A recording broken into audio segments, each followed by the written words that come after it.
Got it. Imagine this. You live in America with your family. Your husband is in the military. And then suddenly he gets injured and he decides to do a different career. He thinks, why don't we move to New Zealand and I'll become a chef?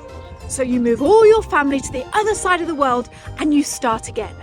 How would that look? Hearing all of these people talk about how prohibitively expensive New Zealand is, I sat Scott down, because he's the money guy, like a couple of different times, and I was like, we need to have a talk, because you're telling me that we can afford to live here, but from what I'm hearing. In this week's episode, you're going to meet Katie. Katie was that wife who moved with her family to the other side of the world to start a completely new life, and you're going to find out exactly what that looks like. Got it.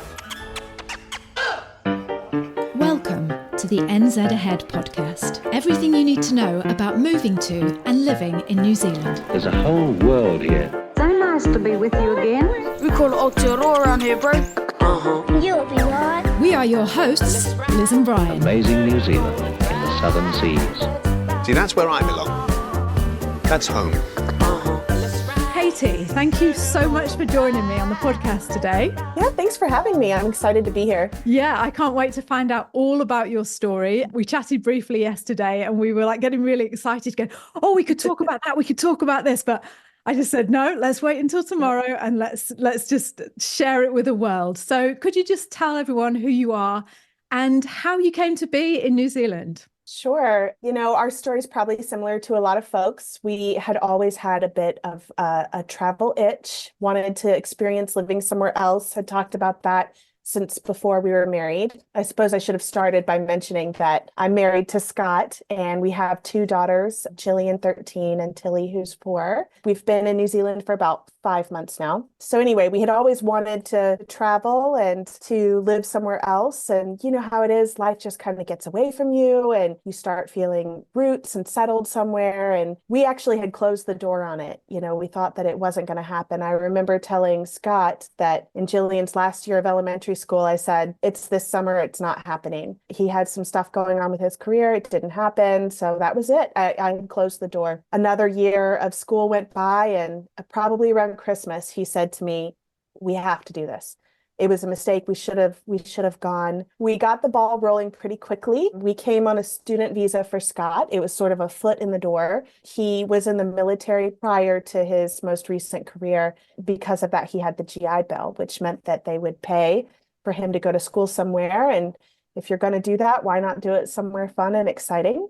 Oh, yeah. So we picked New Zealand. And beyond just picking New Zealand, he picked a major career shift. His background was in military intelligence. So he did a lot of, they called them the nerds of the military, a lot of nerdy stuff in the military. So he had about 10 years of finance, and then he got a law degree as well. And so he hated it. He hated all of it. It was very dry, very analytical, no room for creativity. And he decided, if we're going to do this, we're swinging for the fences. He decided to go to culinary school. Culinary school, yes. Wow, I didn't know that. Yes. How could I have forgotten that? So he's at Le Cordon Bleu here in Wellington. That's how we settled on Wellington specifically. We chose New Zealand for a lot of the reasons that everyone does. It's just so incredibly safe here. I just absolutely love sending my kids. They walk to school. My eldest daughter will take my youngest to the dairy and pick an ice cream on the weekends, Yeah. It's a very Mr. Rogers neighborhood kind of feel. And I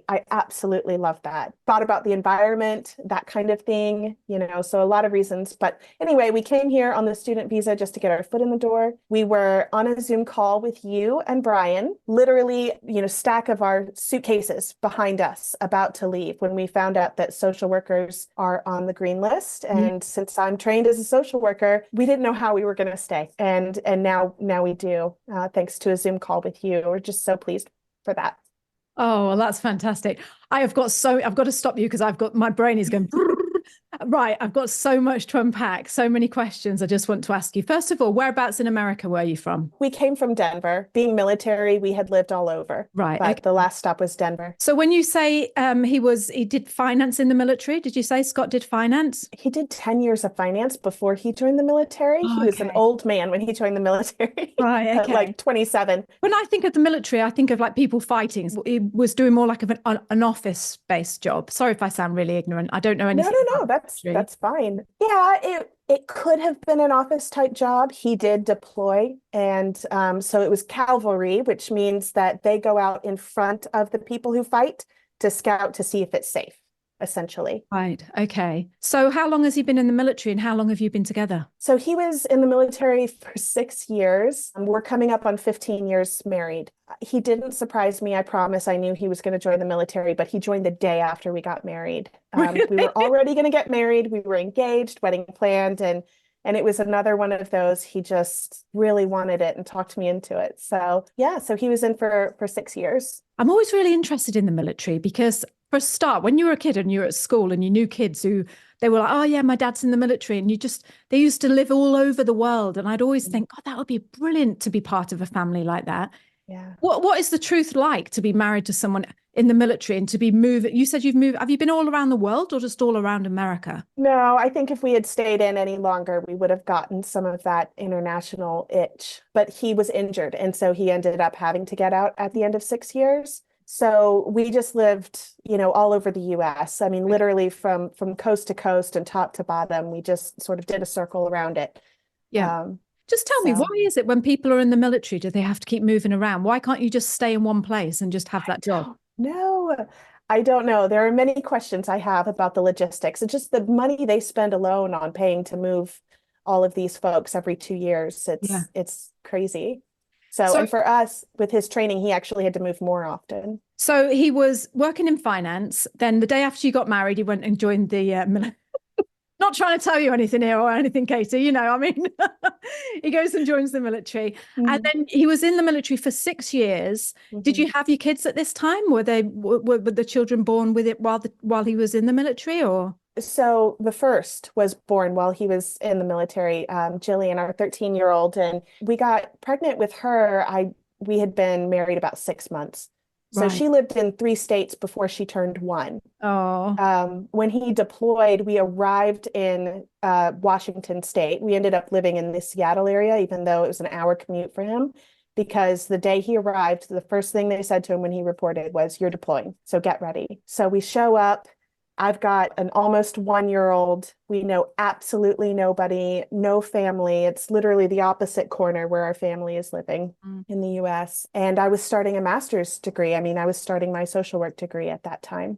Right. You've been a busy girl. Yes. Oh my goodness. It was a lot. And that's going to lead to the next part, when we talk about moving to New Zealand, because you're used to moving around. You're used to packing up, obviously, and moving. So that'll be interesting to talk to you about what the move to New Zealand was. But before we do that, I'm still really interested about the whole military thing. Mm-hmm. So did he come home at night, or was he away for like periods of time? Both. Right. So he would wake up at about 4 o'clock in the morning, and he was gone by 5. So his particular job, he was an Arabic linguist. He was also a military brat himself. So his first language was German. He picked up English after that from his parents. And, when you learn a language young, it makes it easier for you to learn language when you're older. And so he learned Arabic through the military. As you do. Yes, as you do. So he would go into something called a skiff, which is like super, super top secret. You can't have a cell phone. You can't bring your computer. You don't have windows. It's completely blacked out. So he would go and spend, sometimes 12, 16 hours a day, depending on what they were doing in one of those facilities. And if things were quiet and, they do rotations where you have the really busy work and then they pass that off to somebody else. So there were times where he was literally painting rocks, like they would have him paint decorative rocks to just go outside. Okay. So he had a wide range of things, but he'd have to go qualify with a weapon. They would take him away to another part of the state where he'd have to, spend 6 weeks or something like that. And I couldn't really communicate with him. Yeah. And then of course deployment. And all this time you're studying to be a social worker, is that right? Mm-hmm. Yeah. Yes. Plus being a mum to 2 girls as well. Yes. Yes. And then you mentioned that actually, before I go on, did you just say military brats? Is that what you Yes, said? that's a term. It's not offensive. I promise. You won't get into I trouble. love that. That's great. Isn't it great when you're part of something and you can say it because you know that you're allowed to say it and everyone else is like, oh my God, did she just say that? This is like, yes, I promise. I'm not being mean. No, that's a good term, that military brat. It sort of like sums it up, doesn't it? Yes. Right. Okay. So here he is in the military. You're moving around. Oh God, there's so many things I could talk to you about them. Look, I'm dying to know about that little room with no windows and all that, painting the rocks. That's a whole different conversation, but I'll save that. And you're working as a social worker. How did he become injured? What happened? What was the injury that he received? He was injured actually a couple of different times in a couple of different ways. The first one happened when they were in training to deploy. He had dislocated his shoulder. Some new medics forced it back in and it kind of ripped a whole bunch of stuff. He declined surgery in order to deploy because his position was really important. And there was some stuff going on where they were essentially short-staffed in his job. So he didn't want to leave his, buddies high and dry. So he delayed surgery. While he was there, he was in this tiny little facility that is sort of they have the big bases while you're deployed, which are generally safer. And he was in a tiny one that was in the outskirts. Right. So just tell me what deploy means. What does deploy mean? He was in Afghanistan. Right. So deploy mean they send you to where war is? Correct. Okay, got it. Well, yes. I mean, you can deploy to places that are really, really safe. Some of our friends have been deployed and they have an Applebee's on base and, lobster Fridays. But right, okay. A lot of times deployed means somewhere dangerous. And so for him, he was in Afghanistan and they had where he was 5-foot walls to protect them from, the outside. And he was 6 feet tall. So, it was a bit scary. Anyway, he was in his little container with no windows, and one of those shoulder-to-air missiles hit right outside. And so when the blast came, he fell back and whacked his head pretty hard, and it's caused some nerve damage. Yeah. So he gets headaches and stuff from that. Yeah. So a missile came and hit him in the shoulder. No. 2 separate injuries. Shoulder happened in training. Right. And the missile hit, it's it's a baby missile, right? It's not a big one, but it hit right outside where he was. But the force of impact causes like a shock wave, right? And the shock wave blew him back. Okay, yeah. So, poor Scott. That must have been really, really scary for you and your family when you because you would have just heard he's been injured, and then you would have been thinking, oh no, wouldn't you? Right. Well, I think he did a really good job of kind of shielding me from some of that. And I think he also, maybe with the shock, didn't realize that the injury was as bad as it was. So then when the headaches came, we kind of found out and put the pieces together when he got home. Right. It wasn't a walk in the park, but it was a lot better experience for us than it is for a lot of folks. And we're grateful that it wasn't worse than it was. So, yeah. Thank you for sharing that. Thank you. When you said he was injured, I was thinking, oh no, what's happened. But so here you are living in America. He's in the military. He's been injured now. When do you start thinking we don't want to stay here anymore? I want to change careers. Scott wants to change careers, and we want to leave the US. Just fill me in that sort of time. I think for us, it was, the kids started school, and, this isn't a new story for most. There are a lot of school shootings in the US, a lot of that kind of thing. And for us, it wasn't just the actual shootings. I mean, those aren't great, obviously, but statistically, you're in more danger driving a car than you are going to school every day. It was sort of the atmosphere of anxiety around it, that it had created, the constant drills, and everybody was just always so worried about those things all the time. And we started looking around and realizing that most folks were working really hard for not a lot of family time and, a lot of anxiety in their lives. And So we started thinking about the things that caused us stress and looking at other parts of the world and seeing if that was a universal truth of just life or if it was kind of just the way of life where we were. And we found that it really felt, geographical for us in a lot of cases. I don't mean to say that you can move to New Zealand and suddenly life is perfect. But, there were some things that were circumstantial. Mm, mm. And were you working as a social worker? Had you graduated and you had a job as a social worker now? Yes. I bet you saw some really, thank you, by the way. I always want to say this to people who do jobs like this. It's just, and to Scott as well. I really, really appreciate the people that do these jobs because we need you so much. And I just want to say thank you. Well, thank you. Yeah. Did you see lots of, I don't want to say, was it a depressing job, but did the job bring with it stresses? Did you just think, Sure. oh, no. Did you? Sure. Yeah. There were times where you couldn't help someone. I think that's when it was really hard, when there were systemic issues that, couldn't be overcome. But I actually find a lot of joy in my job, so I appreciate the thank yous, but I really get so much out of it. I've loved clients in every job I've had. I've had a lot of different kinds of social work jobs. And I just love being there for people when they need someone and being, accessible and compassionate and supportive, because otherwise they wouldn't have that. And I can't imagine them going through those things without it. So, yeah. The last job, to answer your question, I was working in a school. I was a school social worker. Right. Was the last one that I had had. Right. So when did you have the conversation that we're going to move to New Zealand with everything that was going on and you just thought maybe another life, just have an adventure, move somewhere else? When did you have that conversation and how long did it take you from having that conversation to landing in Wellington?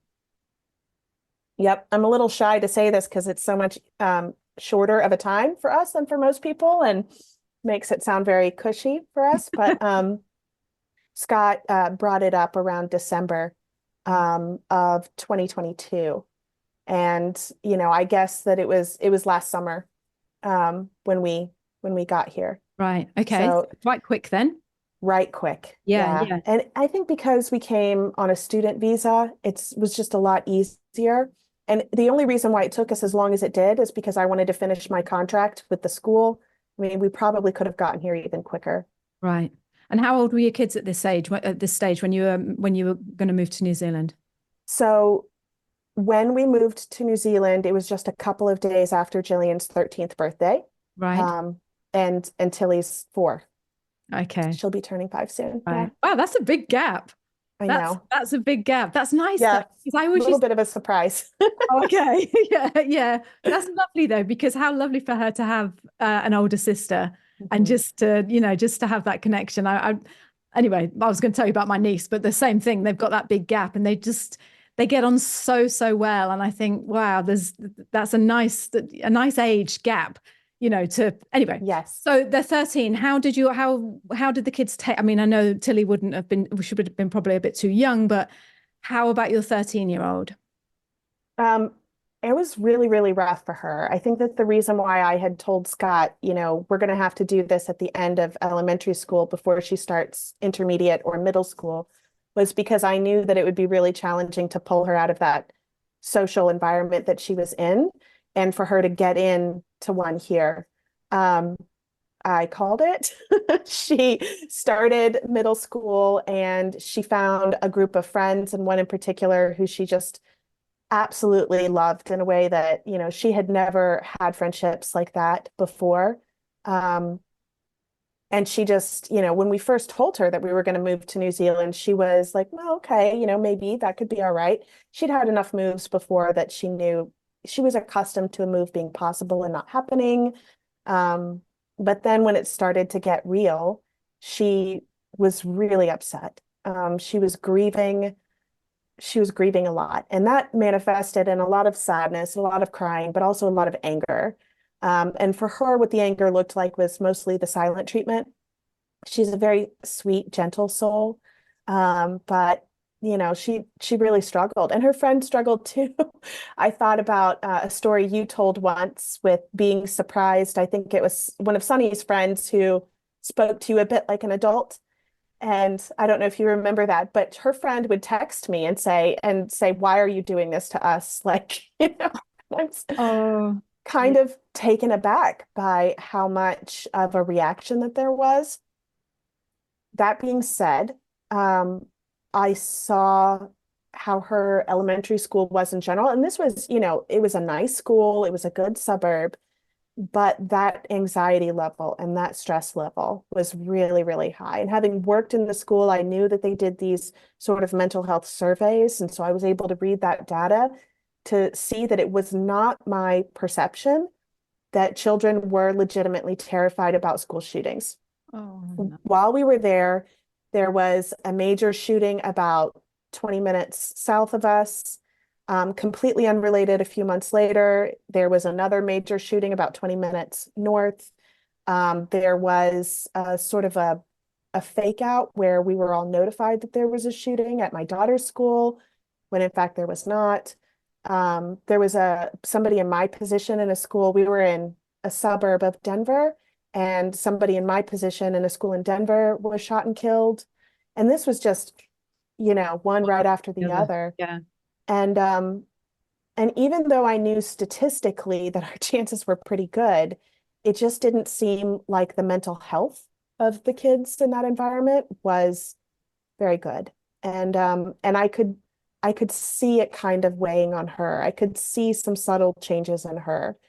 And so I just kind of wanted her out of that environment. Yeah, totally understand that, because you would. And although your 13-year-old is, like you say, suffering and didn't want to leave her friend and giving you the silent treatment, deep down, you knew as her mum, look, I'm doing it for the right reasons. Yes. I'm not just doing it because I fancy a trip to New Zealand. I'm doing it for the right reason.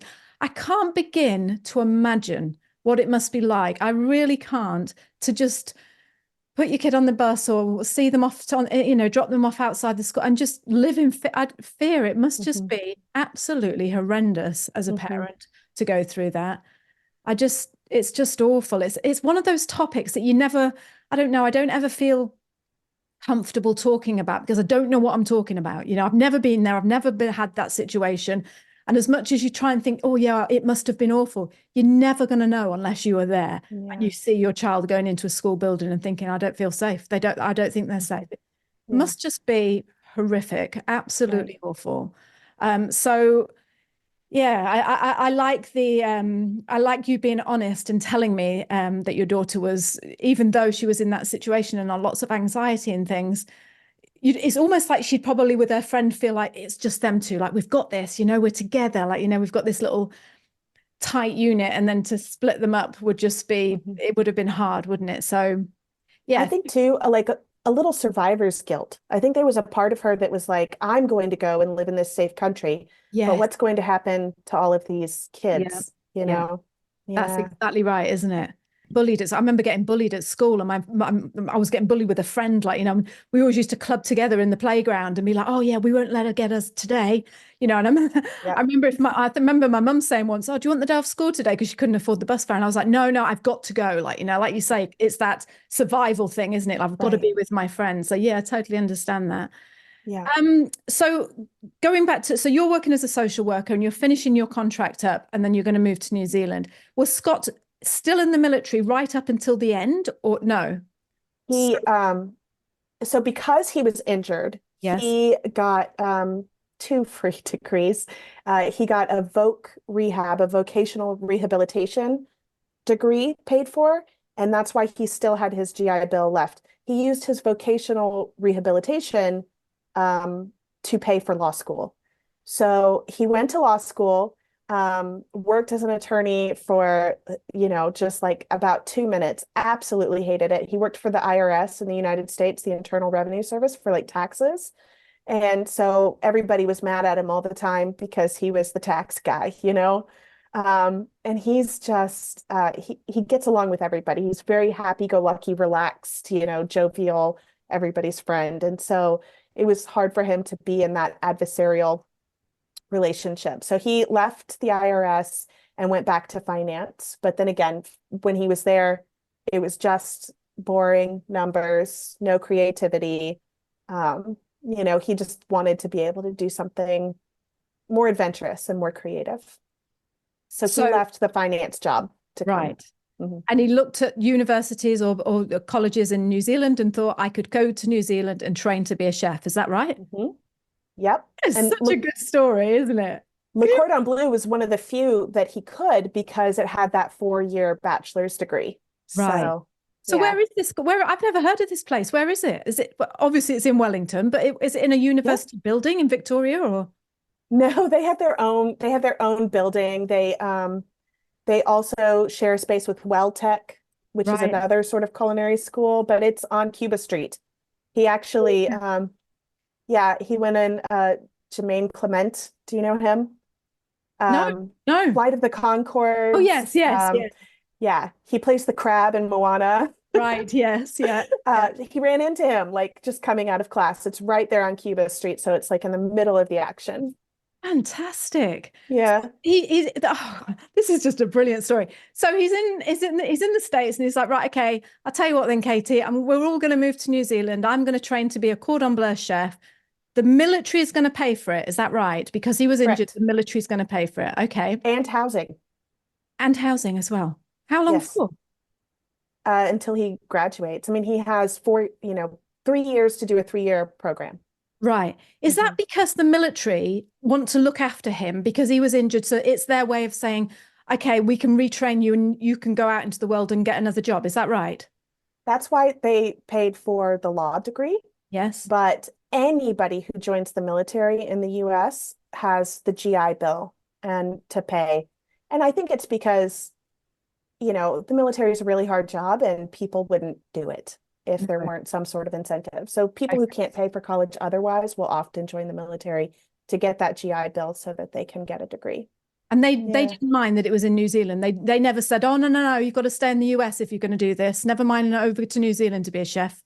No, I wouldn't say that they minded, but the system is very challenging if you're going to go to school overseas. So they just created a law where the school overseas has to have a US bank account.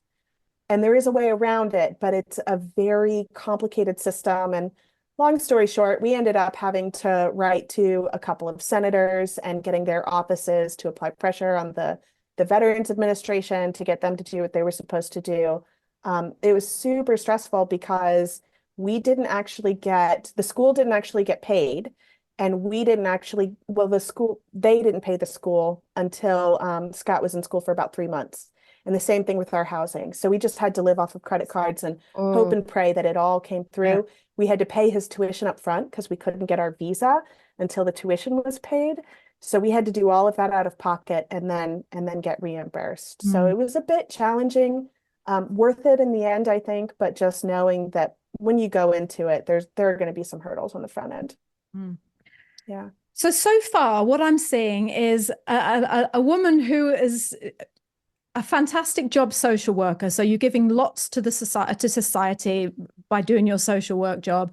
You're looking out for your kids because you want them out of that school because it's giving them anxiety and there's dangers going on there that you'd rather they weren't a part of. And you've got a husband who is just flitting you all around the country, changing careers here and there and everywhere. Now, when you get to New Zealand, what about you? Are you going to be working or what tell me about you and how you felt when you came to New Zealand. Well, I mean, I loved it. I mean, you know how it is. I woke up every day. I couldn't believe that we were here. It wasn't just the gorgeous scenery, right? It's beautiful. Everything here is beautiful. But I remember we got off the airport and we bought, plug converter things, and they gave us one of those green bags. I still don't really know what that's made out of, but it wasn't plastic. Was it Was it a flax bag? I guess, yes. I don't know. Being an American, I'm very used to, the things that are the worst for the environment. But straws are paper and utensils are paper, and people are kind. They're just so kind and so ready to help you. I mean, you can stop anybody and they'll take the time to give you directions to where it is that you're trying to go. And it just felt so much more relaxed. So I was really, really pleased. I will admit that I told Scott there were some conditions in us getting here. One was that we had to take our kids to Disney, and we did that.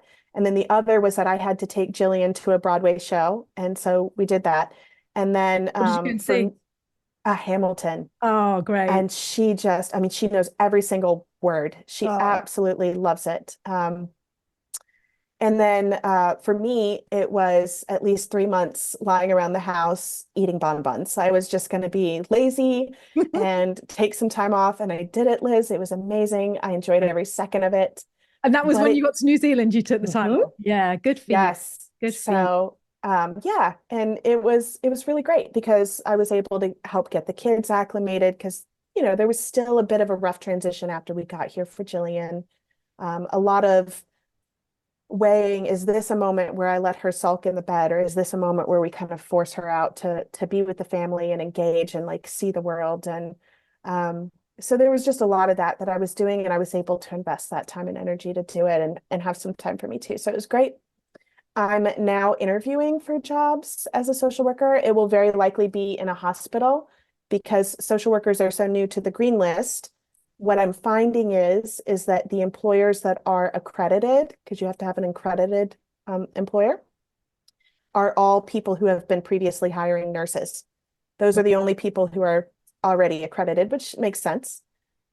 So that's my focus right now, is probably a hospital. So coming home, sorry. Yeah, actually, I'll stay with that. Coming home to New Zealand on Scott's student visa, it actually meant that you couldn't work on that visa, didn't it? Right, because he was a bachelor's level. Right. If you have a master's degree or higher, then the spouse or partner will be entitled to work, and the children will have access to public schooling. But for us, we are essentially visitor visas. The kids are not supposed to have access to public school unless we pay for them as international students. And I can't work in any capacity. So until I get my green list visa. And then you'll get your own visa.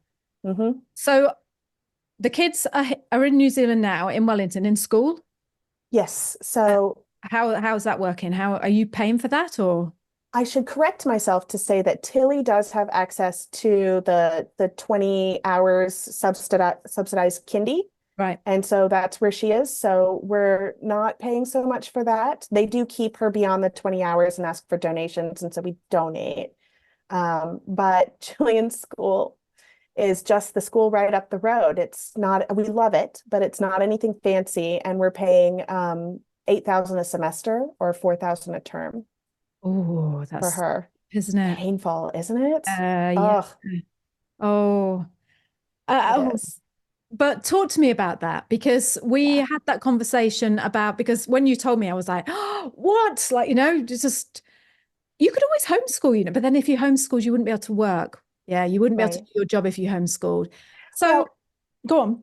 And Jillian wanted that social connection. So I actually had the same thought as you when we came. I was like, when we first brought it up, and she was like, okay, I would do that. I'm like, perfect. And I'll homeschool you and it'll be perfect. And then after, you know, she went through the journey that she had to go through emotionally, I realized that really having her connected socially was going to be important.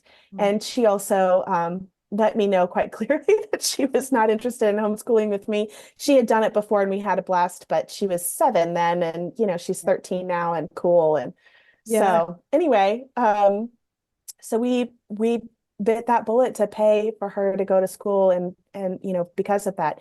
But I think that what you may have been getting to is what I had said before, is that when you look at, if we were to stay here long enough to get her permanent residency and potentially citizenship, that would entitle her to in-state tuition at universities here.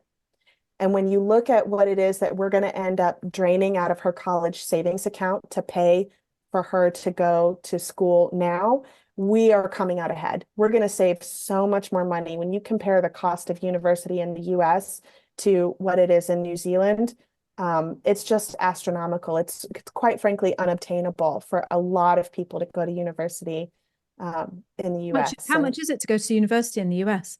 I can ballpark Yeah. 200, something like that. And I think I've looked these numbers. US dollars. Yeah. For like a really, really good degree. What about just like normal degrees? I think that would be like a normal degree. Yeah. And then, of course, I was going to say the degree that I went for, but I dropped out. Mine was media studies, which I have no idea what that means. It just means like, you're just going to go and have a good time. But how much would something like that cost? Yeah, probably about that. I mean, I know a lot of people who graduate with 100,000, 200,000 just in student loans, and that doesn't include what they, the scholarships they may have gotten or help they may have gotten. It's crazy, isn't it? It is. And then of course, a lot of those universities are in big towns. They're not in the rural areas. So the cost of living there is quite high.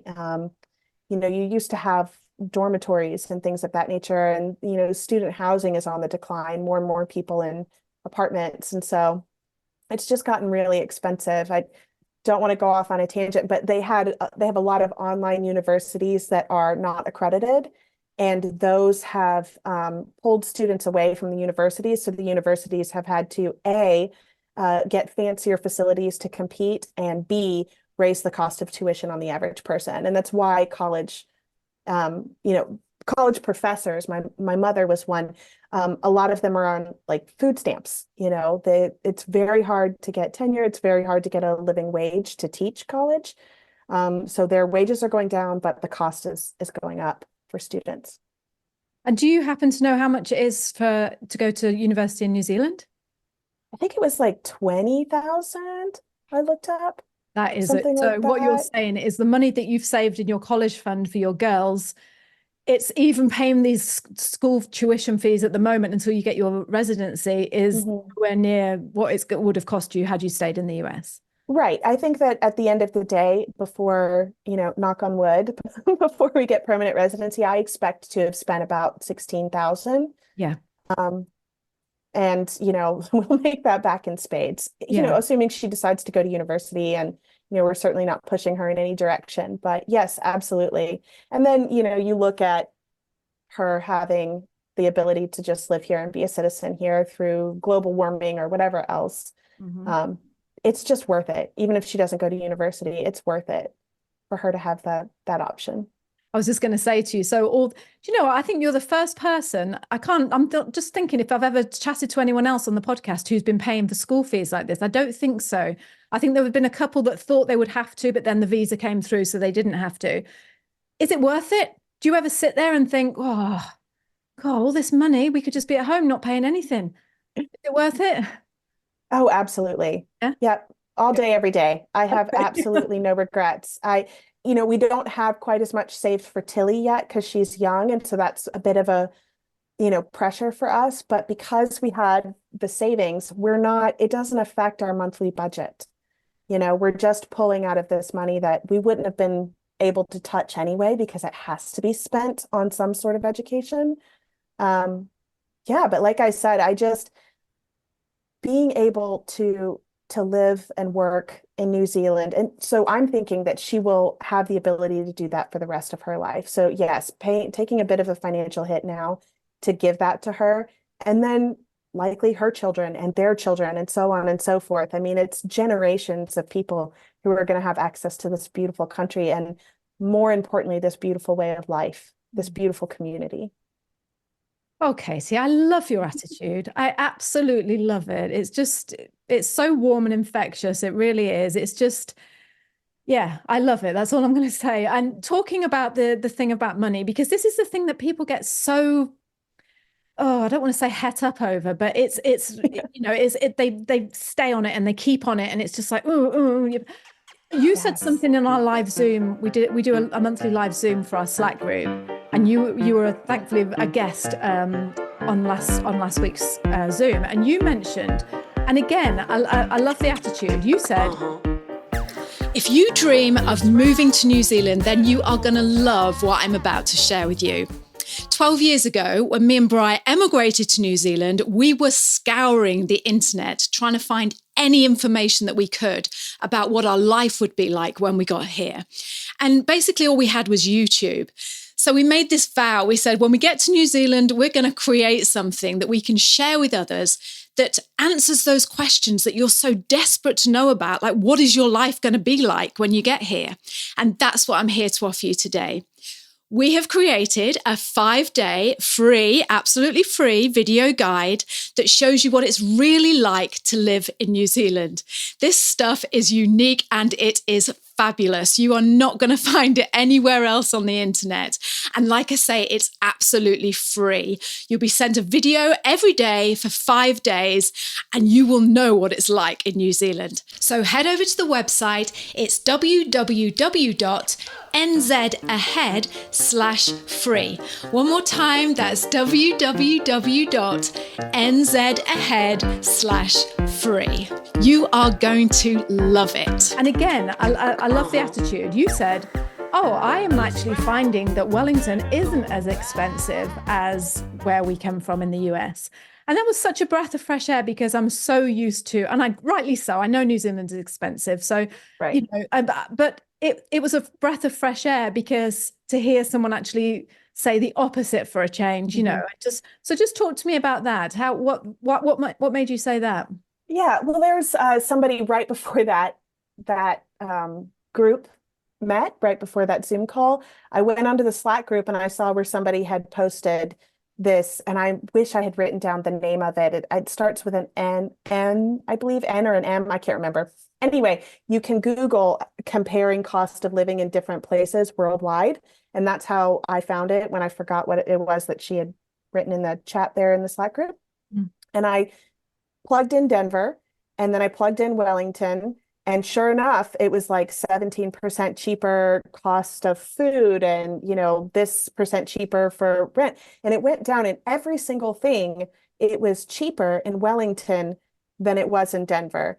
And that was really validating for me because I'll be honest with you, Liz, like I have heard a lot of folks, expats all over the place, talking about the cost of living in New Zealand. And the people born and raised here certainly talk about it all the time. I think that there's a lot of comparison to Australia.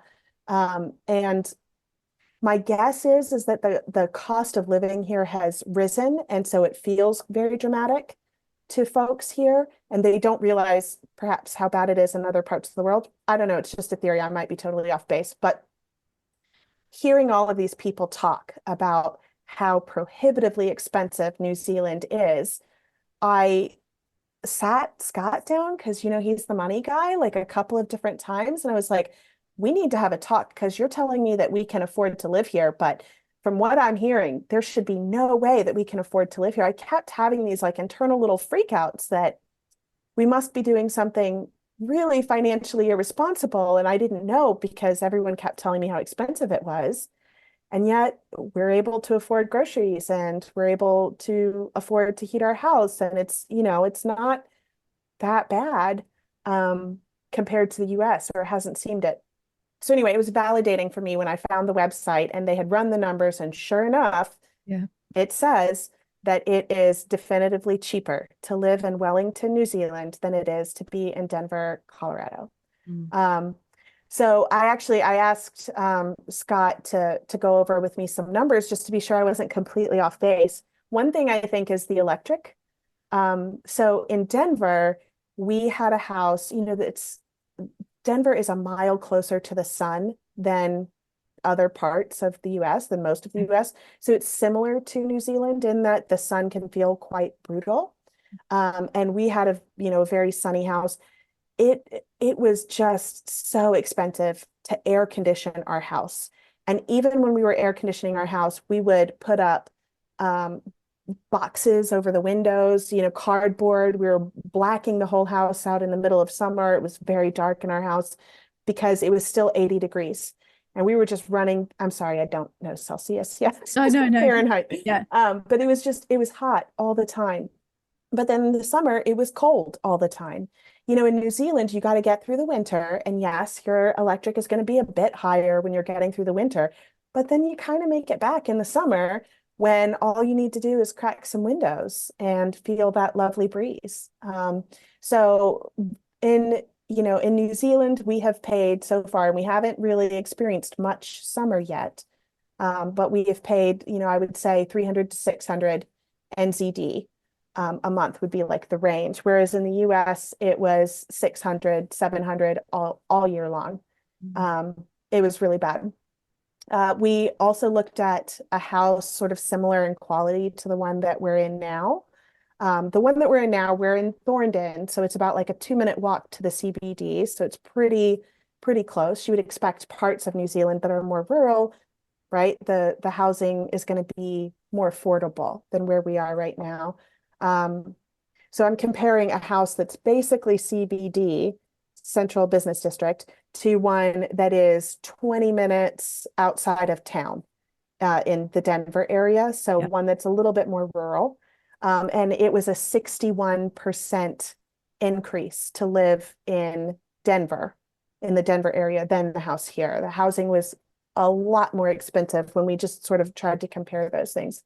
Another thing is cars, right? In the US, there was not a lot of, everything was really far. You had to drive everywhere.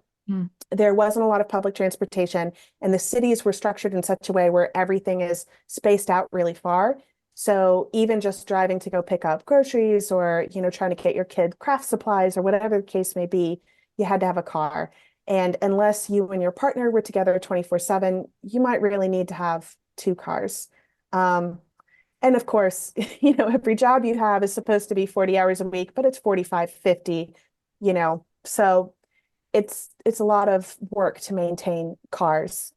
Fuel is definitely more expensive here, but we actually found that we don't need a car.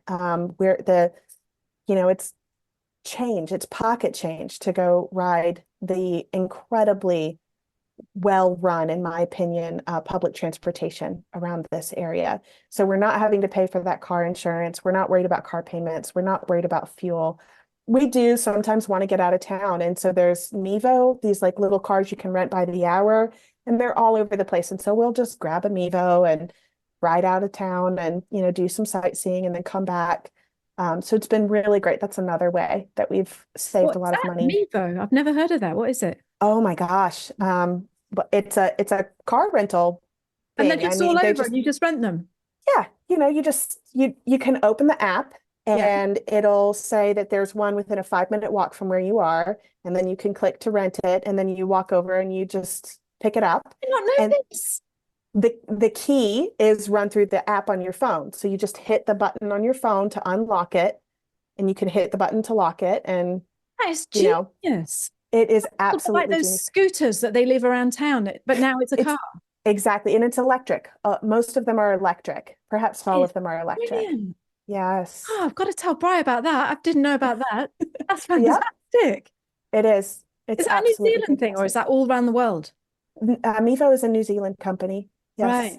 Right. Oh, so I don't know. They may have something similar in other places, but Mevo is New Zealand. That is fantastic. And do you know what? Me and you should do a podcast on the cost of living in New Zealand, because this is so inspiring, to be honest, and so, what's the word? Reassuring, I'm sure, to people who are in these states at the moment, because you're talking from the States point of view, the US, just that, because we hear it time and time and time and time again, just how, you're going to really notice it. You're really going to struggle. You're really going to do that.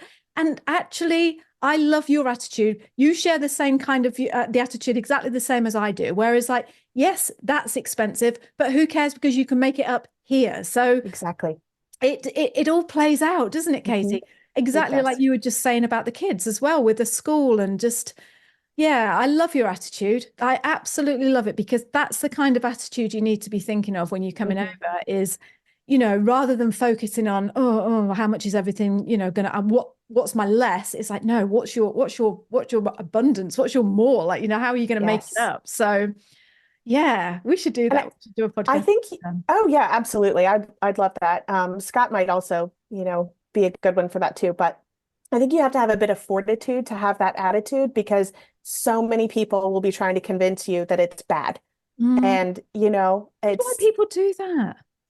I don't know. I don't know. Like my theory again is that people moving to New Zealand probably heard it from locals, and that for locals, it probably feels true because they're comparing it to New Zealand 10, 15, 20 years ago. And perhaps it is way worse, but you're right. yeah, it's one of those things Sorry, go on. I was just going to say, it's one of those things that you can believe that it's true. You can not notice where you're saving money or where you're making things up simply because people are kind of drawing your attention to that negative. Yeah. So, and you know what? I'm guilty of that myself. And you are spot on when you say that it's locals who, because we have noticed such a big increase in prices, you know, and like I do it all the time. I'm like to Brian, flipping $3.50 for an avocado. Like I remember when they were 99 cents, even though they are 99 cents again now. But you know, that kind of thing where you're thinking, oh, I'm sure it never used to be this expensive. I'm sure it never used to cost me that much money. So yeah, you're right. Because when we went back to the UK last year, Tesco's, Sainsbury's, exactly the same, if not more expensive than New Zealand. So, but you tend to have that little rose tinted glasses. I do anyway. And you're like, oh, I'm sure it was cheaper back there. It wasn't. It's not at all. So yeah, you're absolutely right. Yeah. You know, I'll just tell you a story. Tess phoned me up last night. You know, she lives in Wellington. She's down in a flat and everything. She phoned me up just crying like, oh, I got $350. It's just cost me in the supermarket. That's between two of them, which I thought was absolutely brilliant. I was like, what is that for a couple of days? No, that's for a week. And I said, well, tell me what you bought then. She said, well, I got some really nice organic steaks and I got a couple of salmon fillets and I got loads of vegetables and fruit. And then we got this really nice oaty milk that we're drinking now. And she's like listing off all this stuff. And I said, so really it's cost you about $160 each. And I said, and you've got all that food and it's going to last you all week. She said, do you not think that's a bit much? And I said, no, I don't. I said, I think that's a flipping bargain actually, Tess. Stop moaning. Yeah. No. I will say this though, I feel like because there's so much hyperbole around it being so expensive here, I see a lot of products for like gardening or even creating like window gardens where you can grow like small things just in your window if you don't have a lot of land. And I love that too, because I love the idea of raising my kids in a place where they're connected to that kind of stuff. They know how to grow things, they know how to cook things because we're cooking so much at home. You know, and it's, you know, what's in it, right? If you grew it, like, you know exactly where it came from. And there's a lot of that returning to the earth and simplicity built into the structure of the lifestyle here. So I do love that. Oh, I absolutely love it. I could talk to you for hours and hours about all this because you're such an interesting person. Like I say, your attitude is infectious. It's absolutely wonderful. And I know that you're going to be in New Zealand forever, like, you know, and your kids will be in New Zealand forever. And that this is your home now. So that's really exciting. But before I let you go, because I'm aware of the time and I've kept you quite a while, but before I let you go, how's Scott liking his cordon bleu chef? And also, does he cook for you at night? Does he come home and go, oh, look what I've made? Just tell me. So Jillian is also doing cooking classes through school. That's just a part of her intermediate school that they do. So she is bringing home delicious food, and then he's bringing home delicious food. And I am just high on the hog around here, Liz. It is amazing. And the stuff that he's learned in such a short period of time, and what he's actually doing is kind of, you know, mostly business, not a lot of cooking, but he gets some of that cooking. He's absolutely loving it. Oh. So does he want to come out and be a cordon bleu chef? Is that what his dream is? No. Oh, God. For God's sake. What does he want to do then? I don't think that he knows yet. But that's the thing, is that he feels that sense of freedom. Right. You know, and for the first time ever, I think that we haven't felt like we needed to have every single thing mapped out. Yeah. But right now, he's experimenting with this. He's having a lot of fun. He doesn't want to work until 1 o'clock in the morning. He doesn't want to have, you know, work every single holiday. You know what that's like, right? Because you were there once. So I don't know, he might do event planning or catering or something, but whatever it is, he's going to do something creative. Yeah. It's going to be something that feeds his soul. And we live in a country now where people don't look at you like you're weird if you want to prioritize that kind of well-being. So I was We'll just see what the about to future say holds. that. Yeah. And that's so exciting. And I absolutely love that he's living, your little family are here just with this huge adventure in front of you. And you can do anything that you want to do. And I love the fact that you just think, do you know what? I don't know what he wants to do yet. You know, he hasn't decided what he's going to do yet, because isn't that just the best? Isn't that when all the ideas flow? And yeah, again, another big topic, but New Zealand is the place where no one's going to say to you, oh, I don't think so, mate. That's not going to work, is it? You know, it's just all about, yeah, go for it. Yes. And that's fantastic. That's absolutely fantastic. When's your job interview? When's your job interview? Yesterday. Oh, it was yesterday. But how did it go? I don't know. I don't want to jinx myself. I thought it went really well. I hope they agree with me. We'll see. So I should have news, I think, by the end of next week. I'll update you on Slack. Yes, do. Yeah. And please, let's do another podcast together where I could talk to you about anything, but I just love it's very interesting, the whole cost of things and how you're finding the cost of things. And I know that you said Gillian, I don't know if you would be up for this, but I know that you said Gillian would love to just speak about her experience. Yes. That would be amazing. That would be amazing to have her chat to me about that. You know, even if you both come on, if you want to chaperone her or whatever, do whatever you want to do. I mean, I don't know what you do with, I don't know. Yeah. That would be absolutely wonderful. Yeah, she's very excited. She's like, oh, your friend Liz, I'd love to talk to her. So she feels like she knows you quite well already. Oh, no, that would be absolutely fantastic. But until then, fingers crossed for this job. I can't imagine anyone nicer to have as a social worker than you. You are just so lovely, so gorgeous. Like I say, love your attitude, Katie. Thank you for choosing New Zealand to move to and bring your family to. It's just, I feel very, very honoured to have you living under the same sky as me. So thank you so much. And then until next time, then I'll speak to you again soon. Bye. Okay, Katie. See you soon. Bye. Thank you so much for joining us on the podcast this week. We have loved having you here with us. If you love this week's show, please share this with your friends. Send it to anybody you know that wants to think about moving to New Zealand, and get on over here yourself. And tell them how brilliant it is as well. And also, if you haven't signed up for our free 5-day video guide showing you what life is really like in New Zealand, then go over to the website and sign up. You are missing out. This is brilliant.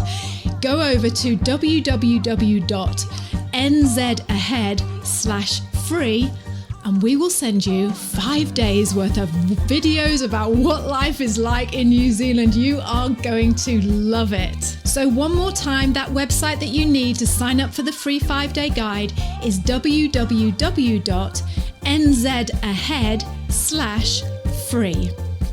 So we're going to see you next week. Until then, have a great week and we'll speak to you soon. Bye. Bye. Say bye again. Bye. Bye.